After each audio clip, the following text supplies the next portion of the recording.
வணக்கம். ஆடி அமாவாசைக்கு எல்லோரும் காத்தூட்டியின் காய் வாங்கி சம்பிரதாயத்திற்காக சமைப்பார்கள்.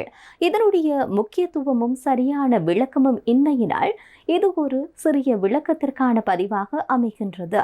ஆடி மாதம் தட்சிணாய காலம் ஆரம்பித்து விட்டது. அதாவது சூரியன் தெற்கு நோக்கி செல்கிறது அல்லது விலத்தி செல்கிறது என்று மற்றவர்களினால குறிப்பிடப்பட்டிருந்தாலும் சூரியன் அசைவதில்லை. பூமி சற்று வடக்கு நோக்கி செல்வதாக எடுத்துக் கொள்ளலாம்.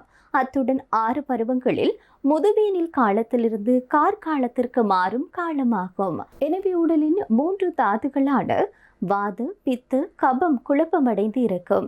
உடல் நோய் எதிர்ப்பு சக்தி குறைந்திருக்கும்.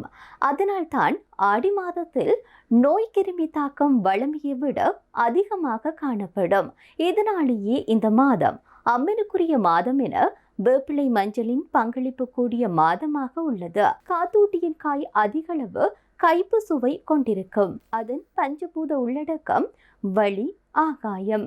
இது வலிதோஷமான வாத தோஷத்தை அதிகரிக்கும் தன்மை கொண்டது.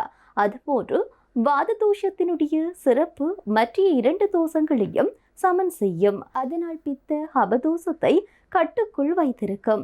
எனவே தான் காத்தூட்டியின் காய் ஆடி மாதத்திலே தான் காய்க்கும் சிறப்புடையது. இந்த மாதம் முழுவதிலும் இதை சமையலில் பயன்படுத்தலாம். ஒரு முறையாவது பயன்படுத்த வேண்டும் என்பதற்காக ஆடி அமாவாசைக்கு பயன்படுத்தும் வழக்கம் உள்ளது. அனைவரும் பயன்படுத்தி இயற்கையுடன் சேர்ந்து ஆரோக்கியமாக வாழ்வோம். நன்றிகள்.